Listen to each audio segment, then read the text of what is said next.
Several members of your government today confirmed that the government is in court with GC Strategies. When was the lawsuit filed? Well, Canada's breaking records. Welcome back to Moose and Loose. My name's David. Today we're breaking records on how many refugees are coming into Canada. We also have the Liberal government announcing that they're suing GC Strategies because they should do that because everyone's complaining, but are they really suing GC Strategies or is it just a front and they're pretending? We also have crime so bad in Canada now that cars are being dismantled in public parking lots and sold for parts. We also have Olivia Chow getting publicly humiliated after her stupid remarks regarding Home Depot. Let's jump into this. Starting this one off, we've been talking about unemployment a lot because the numbers are going up. We've got this one coming from Chase. It says something I hope the Alberta UPC starts taking action on is youth unemployment. Alberta has the highest unemployment rate in the country for people aged between 15 and 24 at 17.2%. It's a nightmare trying to find a job as a student. And that is what we're seeing here, this big meteoric rise. I mean, there's so many people moving to Alberta, not to mention a lot of people from out of Canada coming to Canada. No matter where they land, they can move to Alberta and then take up a lot of those jobs. Considering Alberta has the oil patch, people know it as an area for good jobs. That's why you're seeing a lot of people move there. Canadians need to be prioritized. That's what needs to happen. We need to get a bunch of people out of our country that were supposed to be here temporary. They have no plan. The Liberals have no plan to get rid of these people, but temporary work program means temporary. Time to go home. Canadians need to come first. Yes, I have grandkids graduating this year and no jobs for them. Basically, if you're a kid, you have to create your own job. You got to get on YouTube or do something online where you've got to create your own employment. Next up, we got this one. It says, without Alberta, Canada's economy didn't just slow, it shrunk. Per capita GDP fell below every developed country from 2013 to 2023. US grew 15%, Spain 17.8%. Canada, excluding Alberta, is minus 0.6%. Where's Canada? It's down here. It's the only one going backwards. That's why it's red. This is preposterous. Every other country grew except us. The Liberals voted for more of this. Why are 43% of Canadians so clueless to what's going on in our country? Thought this was a fun clip. We've got Andrew Scheer being asked about low polling numbers for Pierre Poilievre. I mean, this always happens. After a new government gets into power and starts talking about doing new things, the opposition party always tanks. Not to mention Pierre Poilievre not in the House, so he can't fight back. His face isn't there in those House clips. There's nothing really to be worried about. Pierre's going to be back better than ever in just a few months here. New data shows that Conservatives are down 10 points. Do you have any concerns about that? Conservatives are down 10 points according to a Nanos poll. Any concerns? A new poll shows the Conservatives are down 10 points. Are you having any concerns about that? The Conservatives are down 10 points in a Nanos poll. Do you have any concerns about the Conservatives being down 10 points in the Nanos poll? Do you have any comment on that? I just got a call. What do you think? Jess, rain. It's on silent. I know, it's worst timing. It didn't even ring. That's so surprising. It's on silent, but I felt it.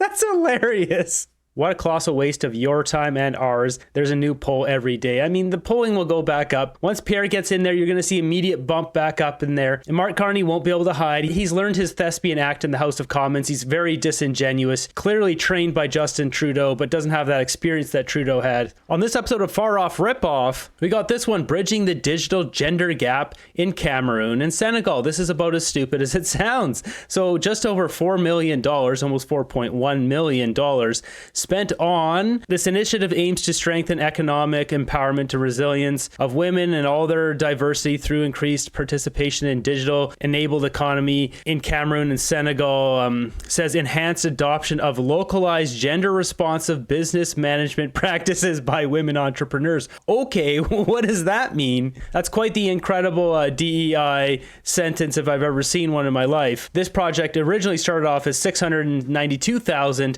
then planned $702,000, and then it landed at $4 million.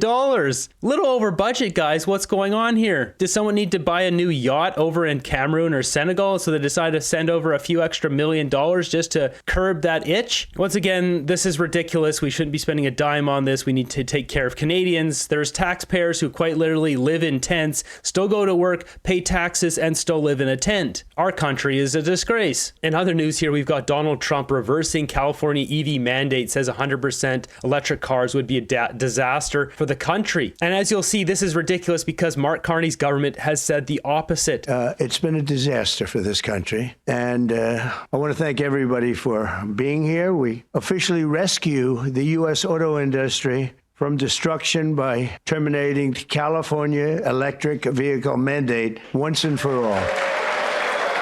Under the previous administration, the federal government gave left-wing radicals in California dictatorial powers to control the future of the entire car industry all over the country, all over the world, actually, because they have to build a car. They can't build 19 different cars called the same thing. And really, it was all over the world what was happening. So we go to Canada, we've got this one. Breaking Environment Minister confirms Carney keeping Guilbeault's 2035 gas-powered vehicle ban in place. So while they were doing that in California, Liberals want to ban gas-powered vehicles across the country by 2035. That's 9 years you won't be able to buy a gas-powered vehicle. This is absurd. And as he mentions here, as EV sales fall to record lows, massive fines for car manufacturers in Canada who do not comply. And here's their annual EV targets. We're supposed to be 20% this year. And as mentioned in the previous videos, it's 6%. We're sitting at 6%. We're supposed to be at 20%, according to the government. This is interesting. It's not about getting everyone to switch to electric. The government knows nobody can afford electric. It's about getting the population to stop driving 15-minute cities.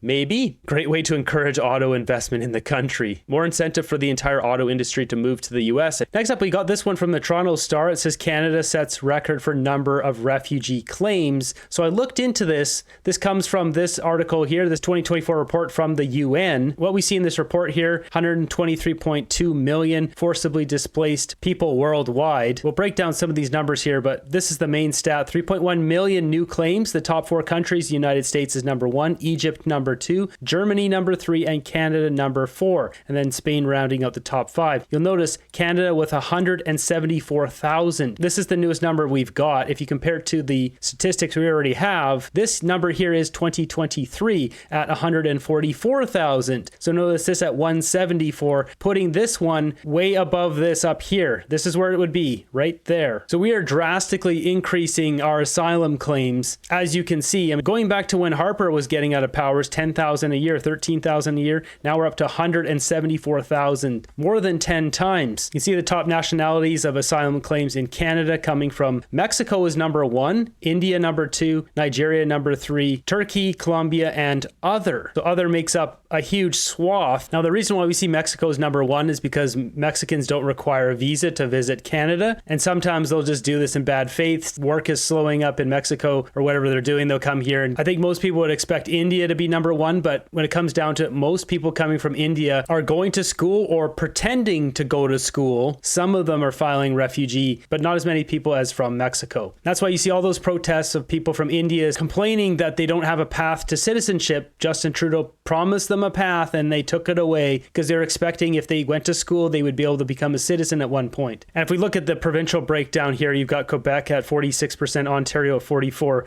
taking the lion's share, and then British Columbia and Alberta and other taking the rest. But moving back here, taking a look at these numbers, so 144,000 in 2023. The newest numbers here, 174,000. If you compare that to America's 729,000, well, they have a lot more. Proportional to our populations, Canada's, it's about 0.42%, almost 0.5% of our population increase, where America, it's only 0.2%. So we're essentially double the rate of America relative to our total population. They also have this map here, which allows you to look up individual countries. You can see asylum seekers for Canada is 292,000, and America's got the biggest at 3.1 million. This number here is essentially the new claims, which would be 174,000 Canadians plus backlog that hasn't been processed yet, which is how you get to that number. After somebody files asylum and then they get accepted, then convert to a refugee, which is protected under the Refugee Convention of 1951, and that's what we see this number here, 269,500 of those asylum claimants turning into refugees in Canada. Then they're eligible for all that free money, the RAP program, the Resettlement Assistance Program. So going back to this Toronto Star article saying Canada sets record for number of refugee claims, this is true. You can see here 144,000 was the highest number in 2023, and come this year 174,000 is a new record for us. This is more than we've ever had in Canadian history. If you scroll down here, you can see the percentage of male to female in age. So this is 60 plus. This is 18 to 59, so that's the lion's share, 26% female, 27% male. So it's almost 50-50 exactly. And this chart here shows the types. This teal box down here, you can see is internally displaced people. So a lot of people, mostly in Africa, where they're displaced because there's conflict, they're having to be moved to a different part of the country. That doesn't affect us. The ones that affect us are these medium blue color, this one, and the dark blue. The dark blue is asylum seekers. This other blue color here, medium blue, is refugee under UNHRC's mandate. And scrolling down here, we see the global numbers. So this isn't just looking at Canada, this is the whole world. And you see refugee, resettlement, all of these numbers are peaking big time. So there's a lot of conflict in the world, a lot of people moving around. And Canada should be welcoming to legitimate refugees, people seeking asylum from places where they are in danger. Unfortunately, people are taking advantage of this system, as I mentioned earlier. People from Mexico, people from India, pretending that they're in danger when they're really not. So really, we should be cutting down our immigration drastically to 50,000 per year, open up our temporary work permits for people we drastically need, like nurses and doctors and construction workers, and get rid of all the other placements like people working at Tim Hortons and McDonald's, and still leave the refugee system open for people legitimately seeking a safe place to move to. Unfortunately, Liberals have just ripped the door wide open, allowing anyone and everyone to come in unvetted, crazy numbers, which only benefits them because everyone needs a place to live. And whether it's Justin Trudeau with his real estate development company, Mark Carney, Brookfield Modular Housing, mortgage company, or anything else involved in housing, they're all going to make money from this. I think the biggest takeaway of looking at those numbers is that we have so many people coming in. We need to really double and triple down on screening the people so we don't have more terror lords coming into our country. Unfortunately, the Minister of Public Safety has already assisted terror lords coming into the country and the Liberation Tigers of Sri Lanka. So I'm not exactly holding my breath for that. Jumping over to question period, I'm very pleased to see Jamie Shamel reiterating something I said yesterday about GC strategies. Yesterday I said GC strategies should be banned for life from getting any contracts from the government. And that's exactly what he says in this exchange. While Liberal insiders get rich, Canadian families struggle to pay for food. In true Liberal fashion, of course, the ministers responsible have been promoted by this Prime Minister. So when will this government support today's Conservative motion to ensure that Canadians get their money back? That's right. The Honourable Minister of Government Transformation. Thank you very much, Mr. Speaker, and I want to thank the Auditor General for her report. We've already acted on previous recommendations she's put forward. We've taken legal action against GC Strategies. We've referred cases to the RCMP because... This is interesting. They've mentioned this a dozen or more times that they're taking legal action against GC Strategies. I think they're saying this just to sound like they're doing something. Unless they can prove it, I don't trust them. And I'll show you afterwards, Larry Brock grills them on exactly this. Because we will never tolerate bad behavior from our suppliers or their contractors. Thank you, Mr. Speaker.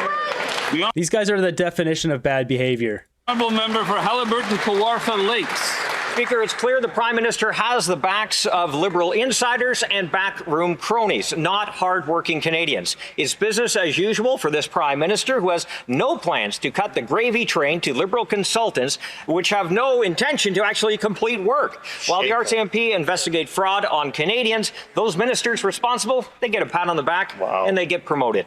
Will the Prime Minister today impose a lifetime ban on the founders of GC Strategies and all aligned entities and individuals, and of course, get Canadians their money back? Hear, hear. That's it right there. I don't know if they watched the show. I'm sure they were thinking the same thing I was. There needs to be a lifetime ban on these guys. But we need our money back. They need to be sued. The money needs to be taken back. Somebody in the government needs to be fired. Mindone deleted something like 3,000 emails and then claimed he had mental health issues. They might want to start there. And whether it's someone above Mindone, somebody has to go to jail for this. Thank you, Mr. Speaker. As I've highlighted in previous answers, we will always protect the integrity of our procurement process, which is why we've put in place the Office of Supplier Integrity, which has banned GC Strategies for 7 years. We've revoked their security clearance. 7 years is not good enough, man. So you can steal 20-something odd $1 million. I believe GC Strategies, that was their portion of that 60 million. There's Dalian and other companies involved in all that 60 million, but 20-some odd $1 million you can steal, and then you can get contracts 7 years from then. You know how stupid that sounds? That's the dumbest thing I've ever heard in my life. We've taken legal actions against GC Strategies. We've referred cases to the RCMP because we'll never tolerate bad actions from suppliers or their contractors. But when he talks about having the backs of Canadians, Mr. Speaker, they have an opportunity to support a tax cut for 22 million Canadians right after question period. Hopefully they'll do it for a change. They're just trying to bribe with this pitiful little tax cut again, just like they did at Christmas time with that little tax cut, the GST cut that really hurt businesses. So to clear up the whole lawsuit with GC Strategies, we've got Larry Brock asking for specifics. This is exactly what we need. Mr. Chair, to the Minister. Several members of your government today confirmed that the government is in court with GC Strategies. When was the lawsuit filed? Honorable Minister. Mr. Chair, as you know that this particular case is under investigation, it would not be appropriate for me to comment on that. They've been in investigation for years now at this point. Come on. Entire RCMP squadrons on this. Sounds like they're trying to kick this can down the road so people forget about it versus actually prosecuting Kristen Firth and Darren Anthony. Honorable Member. Where was it filed? Honorable Minister. Thank you, Chair. I would have, again, I would say that this particular file is under investigation. The Honorable Member. What is the amount of damages sought by the government? Good question. The Honorable Minister. Mr. Chair, again, I would say that this a particular case is under investigation, and it would not be appropriate for me. The 20 million. Member. No, Minister. Your government today said in the House numerous times the government has taken GC Strategies to court. A lawsuit does exist. A statement of claim exists. Will you table the statement of claim today in the House? Yes or no? The damages need to be $20+ million. Through the Chair, the Honorable Minister. To you, Mr. Chair, thank you for the question. As I said before, this particular case is under investigation, and it would not be appropriate for me to comment on that. This guy's such a loser. Was one even filed? That's the question. I think this is just a big smokescreen. They're trying to get around it because they know they're the ones on the back end of this in the government. Keep fighting, Larry. We want our money back. By court, they meant tennis court. Something stinks here, and I have a feeling there's much more to this. It's not a cottage, it's a chalet. At this point, take his chalet till we get our money back. Next up, we have a car getting parts stolen off of it right at a Brampton GO station. Unbelievable.